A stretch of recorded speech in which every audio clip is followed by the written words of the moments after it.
Au sommaire de ce journal, le ministre de l'Économie et des Finances a présidé la cérémonie officielle de remise de médailles aux personnalités du secteur de l'assurance en Côte d'Ivoire. Elles sont au nombre de 30 à être distinguées dans plusieurs catégories. Formation aux affaires.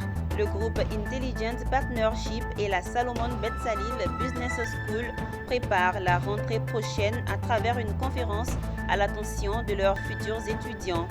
Et puis nous irons à Yamoussoukro pour parler de la caravane du centre de démonstration et la promotion de technologies. Madame, Monsieur, merci d'honorer ce rendez-vous de l'actualité sur Business 24 Africa. Parlons du secteur de l'assurance pour débuter cette édition. Le ministre de l'Économie et des Finances a présidé la cérémonie officielle de remise de médailles aux personnalités du secteur de l'assurance en Côte d'Ivoire. Ce sont au total 30 personnalités du secteur qui ont été distinguées dans plusieurs catégories, l'ordre national et l'ordre du mérite ivoirien. Cette distinction sanctionne plusieurs années de vie de travail acharné dans le secteur de l'assurance en Côte d'Ivoire. Pierre Tebeu dans un commentaire de Mon Désir Nascimento. Ils ont donné de leur temps et de leur expérience pour relancer un secteur mal en point et aujourd'hui, ils sont récompensés par la nation ivoirienne.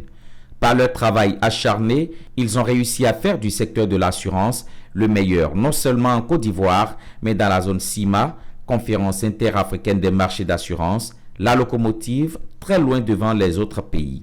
Et c'est parce que la cérémonie était d'une importance capitale que le ministre de l'Économie et des Finances s'est fait accompagner par son collègue de la Santé, de l'Hygiène publique et de la couverture maladie universelle.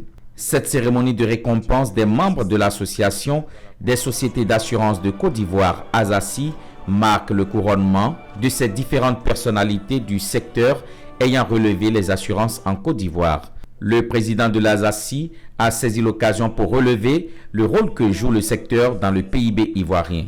Une croissance est arrimée à la croissance de l'économie nationale. Le ministre de l'Économie et des Finances est revenu sur les chiffres qui font la fierté du secteur en Côte d'Ivoire. Le marché ivoirien de l'assurance a enregistré une croissance moyenne de 11% sur les 5 dernières années. Aussi, le chiffre d'affaires du secteur s'est-il établi en 2022 à 527 milliards de francs CFA, en progression de 14% par rapport au montant de 464 milliards de francs CFA enregistrés en 2021. Par ailleurs, je note que les prestations payées se sont élevées à 258 milliards de francs CFA pour la même année, contre 241 milliards de francs CFA en 2021, soit une hausse de 7%. Ces performances sont à mettre à l'actif des acteurs du marché qui, à travers leur travail acharné, accompagnent résolument la croissance de l'économie nationale. Les récipiendaires n'ont pas caché leur joie d'être enfin récompensés par la nation. Bon, mais c'est une joie inestimable, parce que reconnaître les compétences de tout un secteur comme ça à travers ce type de cérémonie, c'est déjà un encouragement à travailler, mais aussi c'est un encouragement qui nous dit ce qu'on a fait est visible et que les gens savent. Et quand la reconnaissance vient du plus haut niveau, au niveau de l'État de Côte d'Ivoire, on ne peut que l'accepter avec joie et le manifester comme vous l'avez vu avec l'ensemble de nos récipiendaires. Et nous voudrons profiter pour remercier vraiment le ministre de l'Économie et des Finances d'avoir bien proposé à l'État de Côte d'Ivoire cette distinction. Je suis ce soir très heureuse de recevoir cette distinction au nom de tous les assureurs. Cette distinction sanctionne véritablement le travail effectué par nos prédécesseurs et par le bureau actuel que je salue. Et je profite de l'occasion pour remercier Monsieur le ministre de l'Économie et des Finances pour son appui au secteur de l'assurance et pour tout ce qu'il fait pour la promotion de ce secteur. Nos jeunes frères encore qui sont en service, je dirais qu'il faut travailler et c'est l'effort qui fera avancer la Côte d'Ivoire et au bout de l'effort, il y aura la récompense. Les membres de l'ASACI ont promis de faire davantage pour garder le secteur de l'assurance en Côte d'Ivoire, toujours en tête des assurances dans la zone CIMA. Et si on s'intéressait à la vie des commerçants en Côte d'Ivoire, L'Union des commerçants de Côte d'Ivoire a procédé ce lundi 10 juillet à la distribution de cartes d'assurance. Un projet mené par le président de l'organisation qui s'est tenu au chevet des marchands présents dans les différentes communes d'Abidjan. Il les a sensibilisés sur les avantages que leur offre ce sésame. C'est en présence de Walter Kofi et Richard Akeke, nos reporters. Ils pourront se faire soigner dans les meilleures cliniques et centres hospitaliers du pays, et cela à moindre coût. Détenteurs de la carte d'assurance santé, famille ou individuelle, ces commerçants bénéficient d'une couverture de 80% de prise en charge. L'initiateur de cette carte santé du commerçant est Mohamed Dambélé, président de l'Union des commerçants de Côte d'Ivoire. À travers son organisation, il œuvre à l'amélioration de la vie des commerçants et pour lui, cela débute par la santé. Aujourd'hui, il faut dire que la santé est primordiale. Nos commerçants ont besoin d'être assurés. Donc, avec les partenaires assurants qui nous accompagnent, nous avons pu avoir de l'assurance de notre organisation depuis 2019, aujourd'hui, que nous distribuons tout le temps aux commerçants. Donc, aujourd'hui, nous allons distribuer la carte d'assurance famille et la carte d'assurance individuelle aux commerçants sur tout l'étendue du pays, déjà pour qu'ils puissent vraiment se soigner à moins coût. La santé n'a pas de prix. Aujourd'hui, nous voyons les maladies qui surgissent à tous les âges. Aujourd'hui, nous sommes bien portants, on ne sait pas de quoi demain sera fait. Après une remise dans ses locaux, le président de l'Union des commerçants de Côte d'Ivoire, accompagné de sa jeune équipe, s'est rendu au chevet des commerçants, direction la commune de Cocody, et ensuite celle de Marcory, où il a procédé à la remise des cartes d'assurance santé. La journée s'est terminée dans les locaux de la Chambre des métiers de la commune d'Atekoubé. Ici, Mohamed Dambélé a salué la confiance que lui porte l'association et a sensibilisé ses membres sur les avantages de détenir ce nouveau passeport pour la santé. Il faut dire que cette carte d'assurance santé pour commerçants est disponible pour 55 000 francs par an en individuel et à 178 000 francs par an pour une carte famille avec une prise en charge de 5 individus. Le groupe Intelligent Partnership, en collaboration avec la Salomon Betsalil Business School, a initié récemment, dans un réceptif hôtelier à Abidjan, une conférence à l'attention de ses futurs étudiants. Une école des affaires dont la mission est de former des femmes et des hommes pour en faire des personnes aguerries à la philosophie et à la pratique des affaires. L'école a également pour mission d'inciter ses membres à l'entrepreneuriat et à l'investissement. Le reportage est signé Pierre Tebeu et Richard Akeke. Ce sont plus de 200 personnes qui ont répondu à l'invitation de la Salomon Betsalel Business School, SBBS, ce dimanche 9 juillet 2023. Ils feront partie sans doute de la 8e promotion du campus SBBS de Cocody. Ils ont été sensibilisés à rejoindre la prestigieuse école des affaires du groupe IP, la Salomon Betsalel Business School. Créée avec la mission de former des femmes et des hommes pour en faire des personnes aguerries à la philosophie et à la pratique des affaires. La rentrée de la 8e promotion est imminente et les responsables ont organisé cette conférence pour expliquer les avantages de la SBBS qui est aussi d'offrir les opportunités aux uns et aux autres aux pratiques des affaires. Il y a deux aspects. D'abord, il y a le côté d'apprendre tout ce qui est vraiment les bases pour avoir un entrepreneur qui a du succès, c'est-à-dire notamment quelqu'un qui va réussir à pouvoir avoir plusieurs entreprises qui vont perdurer avec le temps. Et il y a aussi l'autre aspect au niveau de l'investissement, c'est-à-dire une fois que justement cet entrepreneur aura fructifié ses affaires et tout, il y aura un moment où il va falloir investir. Et l'investissement, en fait, ça ne se fait pas au hasard, ça se fait avec justement plein de connaissances et aussi ça se fait de manière concrète et précise. La renommée de cette école et celle de ses dirigeants n'ont cessé de convaincre et les futurs étudiants sont nombreux et convaincus. Je suis vraiment édifié dans la mesure où on peut faire de bonnes choses et de très bonnes choses dans l'entrepreneuriat avec des Ivoiriens, des personnes qui, je veux dire, ont l'expérience, l'expertise et qui, je veux dire, le mettre à disposition de l'ensemble de la population.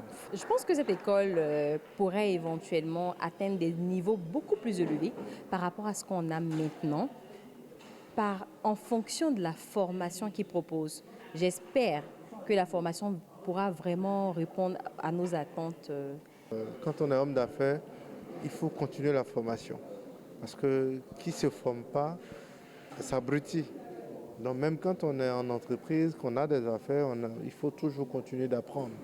La SBBS a montré son expertise car la formation très pratique est suivie d'un accompagnement pour la création et le lancement des projets d'affaires. L'école des affaires de la Salomon Bezalel Business School a pour cible les étudiants qui pourront créer de la richesse même étant sur les bancs et les salariés qui pourront en dehors du salaire créer leur propre entreprise. Dans le cadre de la mise en œuvre des projets structurants de la stratégie de développement touristique, le ministre du Tourisme a procédé à la pose de la première pierre du projet de réalisation des aires de repos, de stationnement, de détente et de loisirs. Cette action vise à créer une émulation touristique sur les axes routiers en offrant des infrastructures adéquates, des équipements performants afin de répondre aux besoins des populations en termes de loisirs et de développement. Conduire sur autoroute fatigue énormément, surtout lors des départs en vacances. C'est parce qu'il est primordial de faire des pauses régulières que le ministère du Tourisme a eu l'ingénieuse idée de faire aménager des aires de repos tout au long du réseau routier. Les automobilistes ont ainsi la possibilité de faire un arrêt sur un espace de repos, soit sur un espace de service comme ici. Un projet qui entre dans la stratégie du ministère du Tourisme de doter nos autoroutes de ces espaces. Et dans le cadre de la réhabilitation de l'axe de la Côtière, qui est une importante route reliant les deux ports de notre pays, et à la faveur de l'organisation de la Coupe d'Afrique des Nations en janvier 2024, il est apparu opportun de faire en sorte que la route soit un moyen de pouvoir faire en sorte que cette belle région soit connue. Sur nos routes, il était important que nous commencions à initier les aires de repos, de stationnement, de détente et de loisirs. Et donc, au regard de la position géostratégique de Yokoboué, nous avons jugé opportun de commencer à faire cette implantation ici. Ça donne la possibilité aux usagers d'avoir fait plus de 100 km et des tests appropriés seront pris pour que dans le cadre de la mise aux normes de la sécurité routière, des acteurs stationnent et prennent un temps de repos afin d'être plus en éveil et avoir une conduite plus assurée. Ces aires de repos, dont la première pierre est posée aujourd'hui par le premier responsable du tourisme, constituent aussi des espaces de stationnement, de détente et de loisirs. Bref, un lieu de tourisme par excellence. C'était un reportage signé Michel Brouf. On ouvre à présent une page sur la technologie. Afin de renforcer les compétences de ses formateurs, la société russe DJU a initié une rencontre à Abidjan. 50 auditeurs ont reçu des outils sur l'intelligence artificielle, la blockchain et les big data. Cette rencontre a été animée par le CEO Alexis Ognev, spécialement venu en Côte d'Ivoire pour la circonstance. Le compte rendu de Walter Kofi. Il est venu spécialement, le CEO Alexis Ognev, pour renforcer les capacités des formateurs de la société russe DJI. Au menu de cette formation adressée à 50 auditeurs, l'intelligence artificielle, le big data et la blockchain. L'idée est de leur donner des rudiments susceptibles de booster leurs connaissances face aux mutations et besoins du marché, mais aussi face aux défis, notamment dans le secteur de l'agriculture, la médecine, la robotique et la monétique. Donc, nous, on travaille dans deux directions. Donc, la première direction, c'est l'intelligence artificielle. Et dans les technologies, on travaille dans deux modalités. Donc, c'est l'intelligence artificielle et dans le blockchain. Et le deuxième point aussi qui est important, c'est le fonds de capital à risque qui investit ici, qui supporte les nouvelles startups. Pour sa part, le représentant Afrique des leaders Digi a lancé un appel à la jeunesse africaine à s'investir dans l'intelligence artificielle. Nous devons tous nous digitaliser et Digi travaille dans les domaines de la big data, des données, de la robotique, de la monétique et tous ces secteurs aujourd'hui qui emprisonnent nos vies. Parce que si vous ne venez pas à la technologie va vous trouver dans votre lit. Et c'est ce que Digi met en exergue sur le marché. Parce que l'intelligence artificielle peut se développer dans plusieurs domaines, comme il a dit tout à l'heure, dans le domaine de la médecine, dans le domaine de l'agriculture, dans plusieurs domaines. Alors, il faudrait que l'État de Côte d'Ivoire se penche là-dessus. Parce que ça va venir à grands pas pour ne pas que ça nous surprenne. Il faut souligner que Digi est implanté dans 182 pays à travers le monde et s'est donné entre autres mission de préparer l'Afrique à l'avènement de l'intelligence artificielle. À la requête de l'Agence de gestion et de recouvrement des avoirs criminels, il s'est tenu récemment dans un entrepôt la vente aux enchères des véhicules, de camions et d'engins de travaux publics. Des particuliers ainsi que des personnes du monde des affaires ont pris part à cette vente. Fulgence Canon, Doumbia Ayuba, dans un commentaire de Philippe Zabo. Vous avez vu, c'est une Mazda, petite, un peu sport. Des pions d'enchères à 800 000.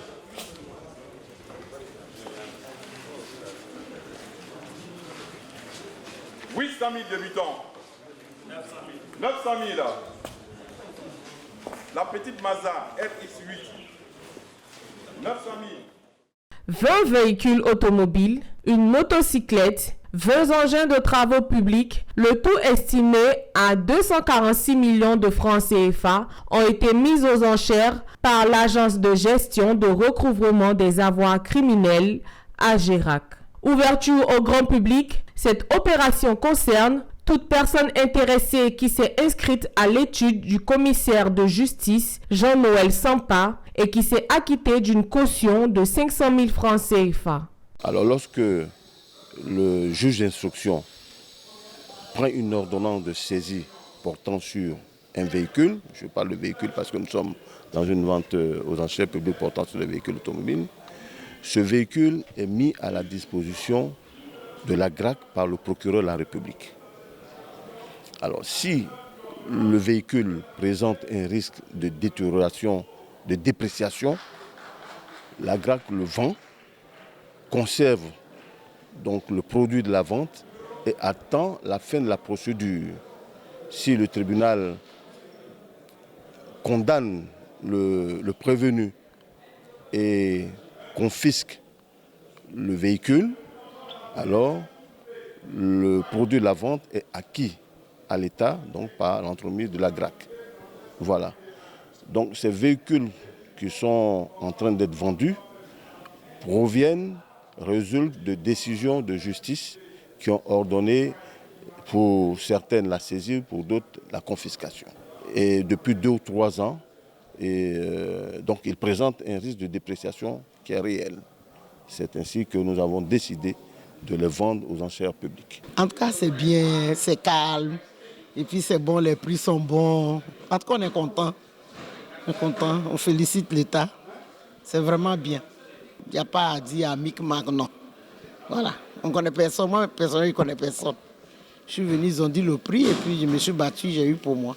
Ces véhicules et engins confisqués ont passé plusieurs étapes judiciaires avant d'être mis à la disposition de l'agence par le procureur de la République et ensuite passés à la vente aux enchères.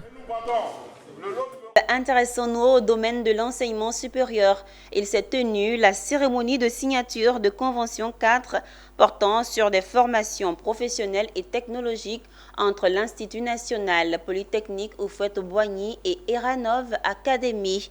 Cet événement s'est déroulé au siège de l'INPHB en présence des représentants de ces deux institutions. Michel Brou et Doumbia Ayuba. Par cette convention, l'Institut national polytechnique Houphouët-Boigny et Eranov Academy s'engagent à travailler ensemble pour concevoir et organiser des programmes de formation adaptés aux besoins du marché de l'emploi. Les deux institutions collaboreront également pour la gestion des stages et des projets industriels des étudiants.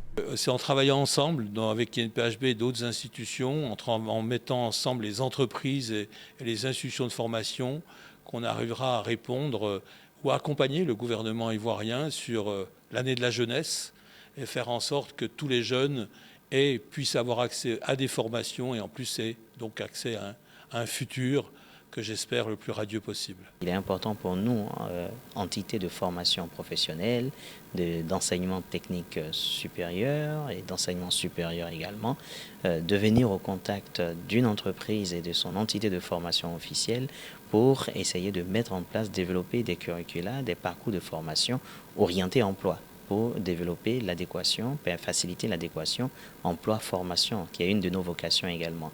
Donc beaucoup de perspectives en ligne avec la possibilité de créer de nouvelles formations qui répondent directement aux métiers spécifiques dans lesquels opère Eranov, le groupe Eranov, mais d'autres secteurs d'activité, pourquoi pas. Cette convention cadre entre l'INPHB et Eranov Academy est un pas important pour l'insertion professionnelle des jeunes étudiants. Elle s'inscrit dans la dynamique de consacrer l'année 2023 comme année de la jeunesse, telle que prônée par le gouvernement ivoirien. La célébration des mamans se fera pendant toute l'année de 2023, faut le croire.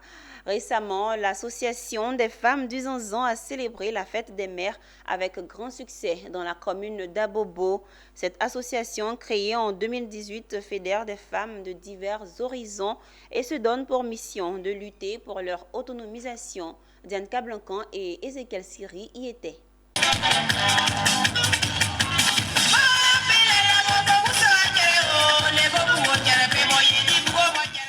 La célébration s'est déroulée dans un cadre festif, spécialement aménagé pour l'occasion. Des ballons colorés, des décorations inspirées par la maternité et une ambiance musicale joyeuse ont créé une atmosphère chaleureuse et réconfortante. L'événement a commencé par un touchant discours prononcé par la présidente de l'association qui a exprimé son admiration et sa reconnaissance envers toutes les mères présentes. Elle a souligné le rôle crucial que jouent les mères dans la société et leur engagement sans faille envers leur famille. AFEDES a fait beaucoup de choses dans le Zanzan. On a eu des projets de reboisement, le riz, les maraîchers.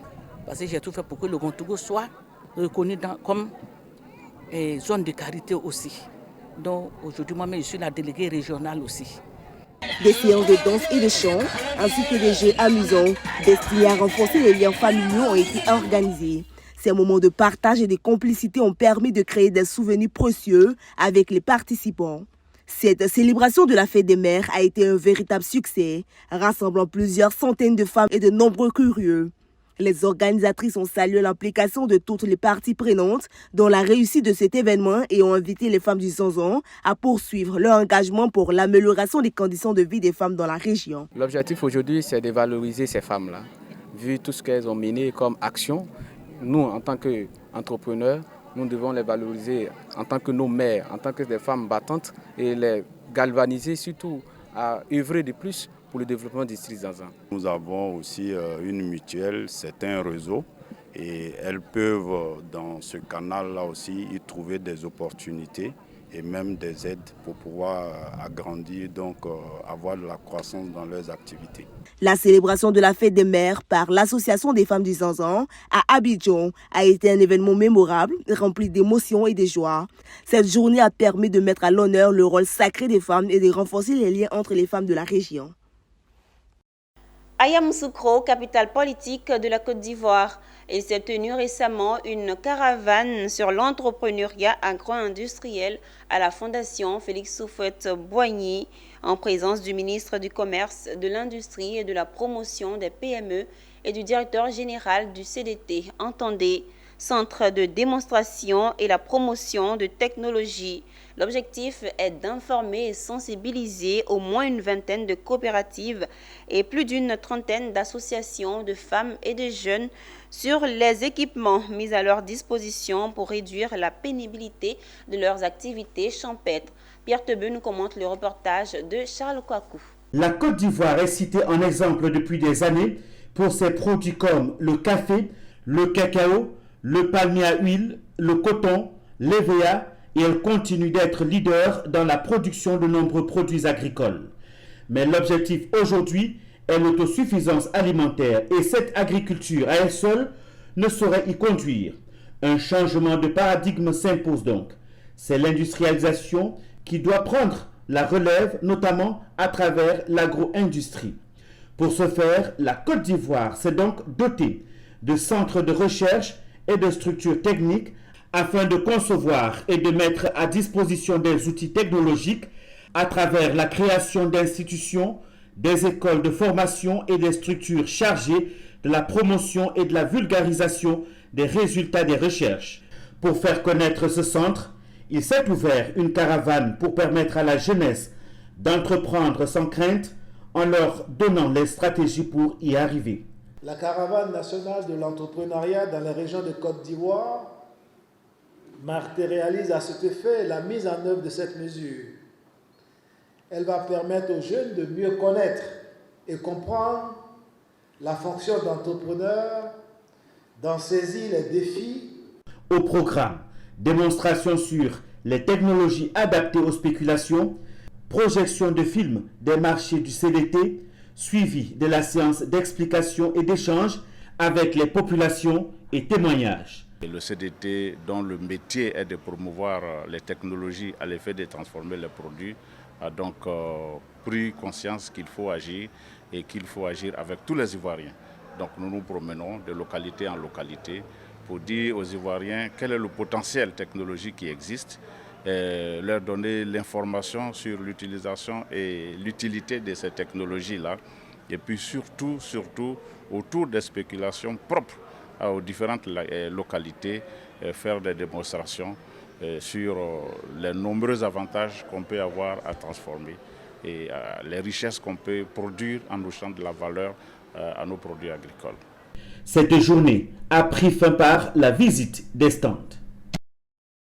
Et pour finir, nous nous rendons à San Pedro où le ministre du Commerce, de l'Industrie et de la Promotion des PME, à travers le projet d'amélioration des services aux industries en Côte d'Ivoire, en abrégé PACICI, a organisé un atelier pour clôturer l'étude de monographie des zones industrielles. C'est en présence des directeurs régionaux, des autorités administratives et politiques de la région et du coordonnateur du PACICI. Ce sont 80 participants qui ont pris part à cette présentation des résultats de l'étude de la monographie de San Pedro. Démonstration sur la plateforme SIG de gestion des occupations dans les zones industrielles de San Pedro. Ce sont des monographies, à l'instar d'autres monographies qui ont été réalisées par le ministère, notamment la monographie de la zone industrielle de Yopougon, de Koumansi-Evridi. Celle des zones industrielles de San Pedro vise principalement deux objectifs. Le premier objectif, c'est de pouvoir faire un état exhaustif du foncier, d'occupation du foncier des zones industrielles. Deuxièmement, c'est de pouvoir élaborer un système de gestion informatique à l'attention, disons, des usagers et des utilisateurs de la zone industrielle.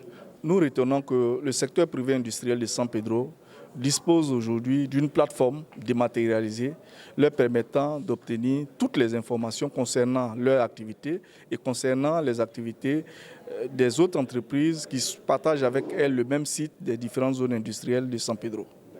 Ce que je veux ressortir, nous partons satisfaits. Nous partons satisfaits parce que ceux qui ont fait l'étude ont vraiment approfondi l'étude par rapport à ce qu'ils ont vu sur le terrain. Rappelons que cette étude a permis de réaliser un état des lieux exhaustif, fiable de l'occupation des sols dans les zones industrielles de San Pedro. Elle a également permis de faire la connaissance de l'ensemble des contribuables et des ressources imposables, mis en place une plateforme numérique basée sur la technologie du système d'information géographique pour la gestion des occupations au niveau des zones industrielles de San Pedro. Ce reportage signé Abel Kwao et Djekou de Silva, commenté par Michel Brou, met un terme à ce journal préparé par l'ensemble de la rédaction. Merci de l'avoir suivi. Restez fidèles à votre chaîne utile Business 24.